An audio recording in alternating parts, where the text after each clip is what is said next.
What's up, GBs? Welcome to... What's up, GBs? Welcome to Gracensa Vlogs. Ang gagawin nga pala namin ngayon ay lie detector test with Krisha and Laika. But guys, before anything else, may gusto lang muna ako sabihin sa inyo. kasi nagpaalam na din ako sa management and nagpasalamat na din ako. Formal na din naman ako nagpaalam na gusto ko maging best yung last vlog ko dito. Kasi, last vlog ko na to kasi kasi wala lang. Nagpaalam ako sa management na aalis na ako ng Gracensa. And gusto ko... Seryoso nga. Last vlog? Ibig sabihin, aalis ka? Oo. Kaya gusto kong maging best itong last vlog na to. And gusto ko din magpasalamat sa inyo kasi naging part kayo ng pagiging Gracensa artist ko. Especially kay Kuya Nick. And syempre sa'yo, Krisha, kasi kayo yung naging kasama ko na maging Gracensa artist. Totoo yung sinasabi niya. Nagpaalam na si Laika sa akin. Dahil personal niyang decision. Gusto niya na kasi ng katahimikan. Kapayapaan. Kasi... Bold sa Asia. Di ba naaalala niyo yung nag-viral siya? Dun sa... Yung TikTok niyo. Naba siya dun ng marami. Sa Facebook, sa TikTok. Siyempre, yan ay pangiting-ngiti lang. Pero, gusto niya rin ng katahimikan. At nire-respeto ko yung decision ni Laika. Kaya yung pagkakataon ito, bago kayo mag-vlog yung huling gagawing challenge, ano yung pwede niyong sabihin sa kanya? Last message mo sa kanya, kay Laika. Bakit? Bakit? Ano yung bakit? Hindi, bakit? Biglaan naman kasi. Tsaka, bakit ka alis ganun? Siyempre, Parang naiisa-isa na tayo. Tapos tayo isa-isa. kasi wala. Hindi, nakakagulat lang kasi. Gawa ng ganito nga.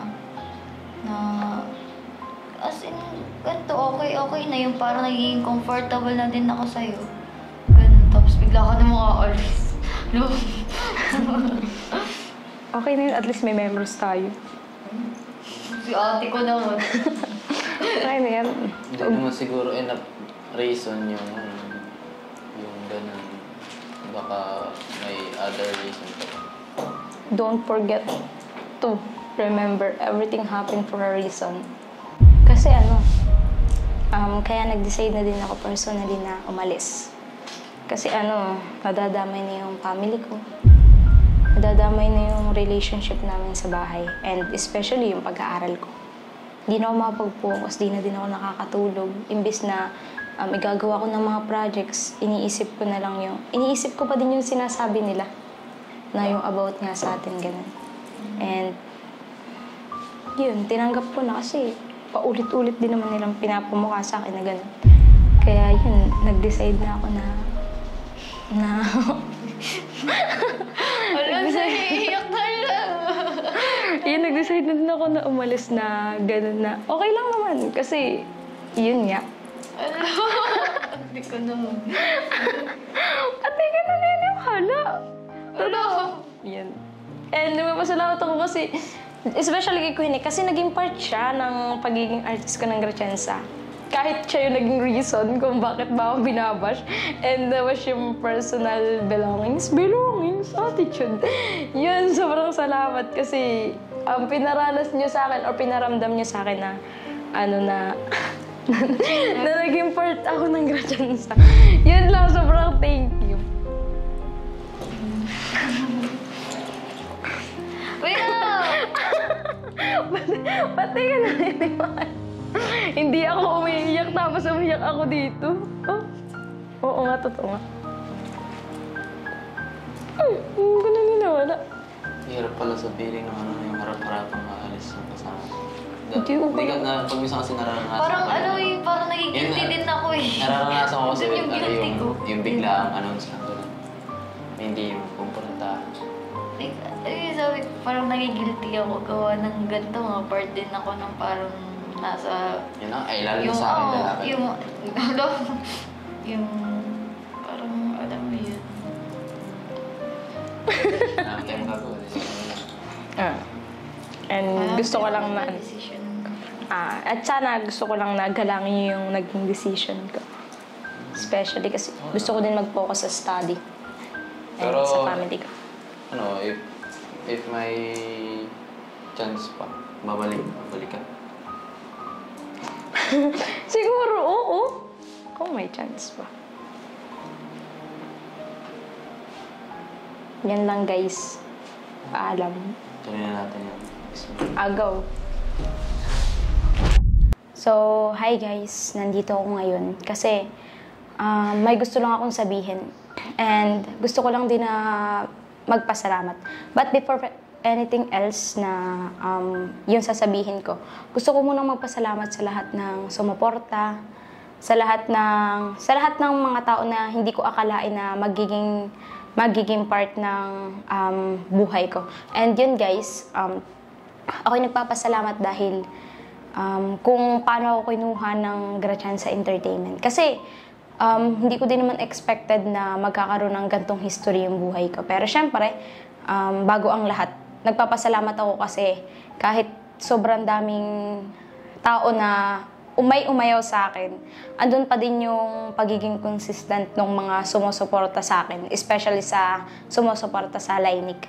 So guys, gusto ko lang magpasalamat dahil kahit ano yung pinagdaanan ko this company, nananatili pa rin kayo na nandiyan. And nagpapasalamat ako kasi patuloy pa din yung pagsuporta nyo.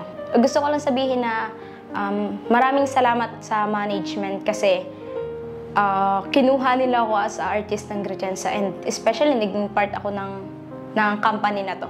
Salamat din sa director namin kasi kahit ano yung nangyari pagiging part ng artist ko, hindi siya naging ganun kabaya sa mga nangyayari.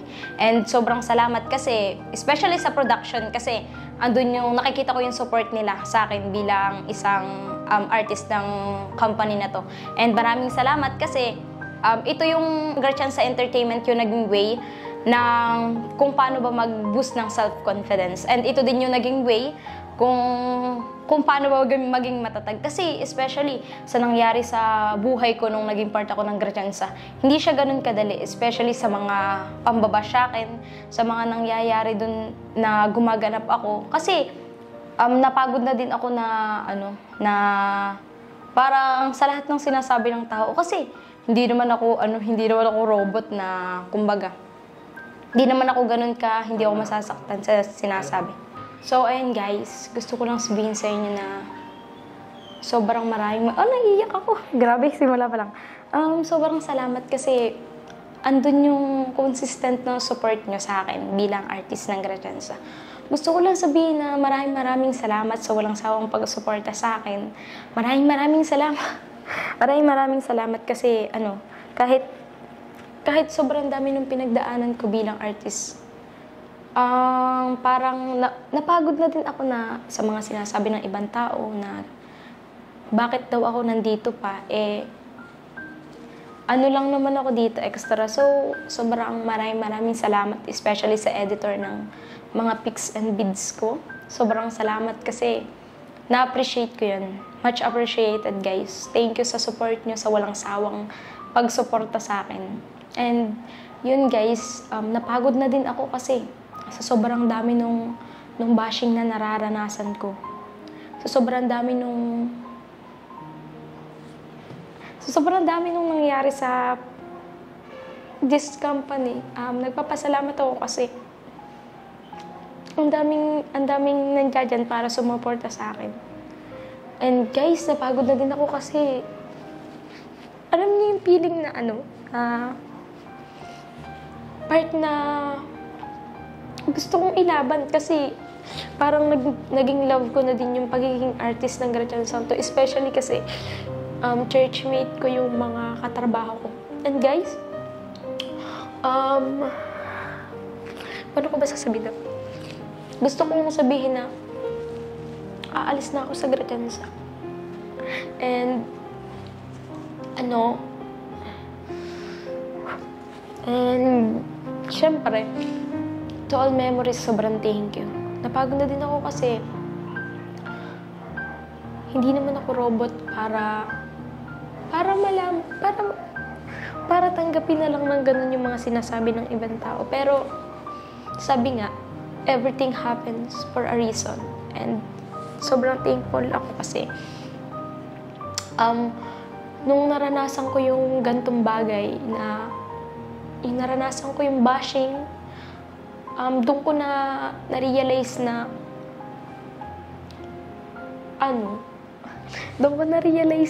pala yung bagay, ganito pala yung feel na kahit ginagawa mo yung best mo as a artist, hindi mo din maiiwasan na yung pambabash, hindi mo maiiwasan yung mga bagay na mangyayari yun kasi sabi nga, everything happens for a reason. And yun guys, maraming salamat sa suporta nyo, sa walang sawang pagme-message sa akin, and salamat kasi kahit ano yung mga sinasabi ng basher, doon ko na andyan pa din kayo handang sumuporta sa akin na ilaban, Ate Laika, ilaban natin yan. Kasi sabi ko nga,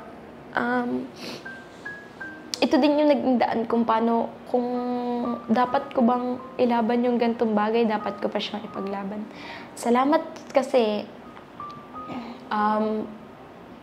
patuloy pa rin kayong sumusuporta sa akin. And guys, kwento ko lang sa nangyayari sa amin. Yung about sa Love Team, it is a part of my work. And syempre, maraming salamat kasi kahit ganun ka yung work, kasi syempre, it's just a work.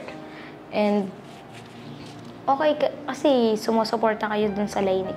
Maraming salamat. And guys, alam nyo,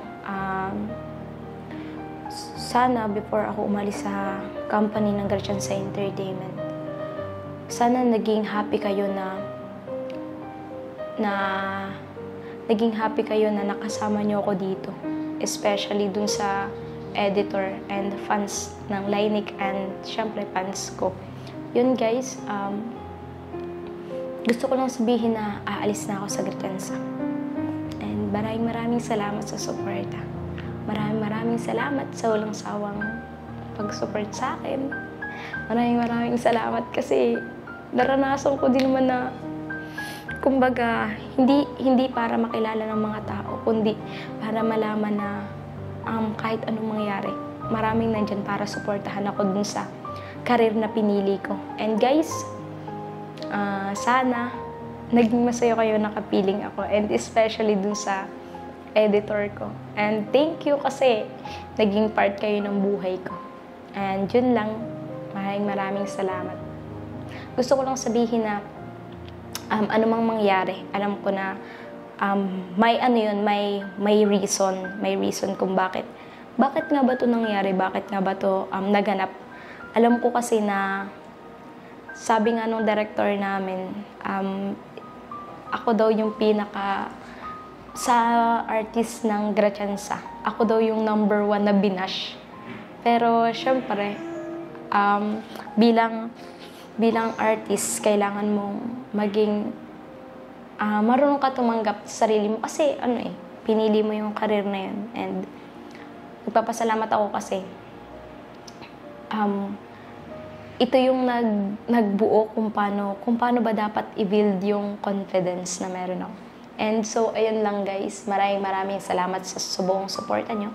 And maraming salamat kasi kahit maraming nambaba sa akin and sa amin, at maraming nagko-compare sa amin ni Krisha, binibigyan niyo yung best niyo para bigyan ako ng lakas ng loob. And maraming salamat kasi pinayak niyo ako ngayon. And yun lang, maraming salamat. Bye-bye. Thank you.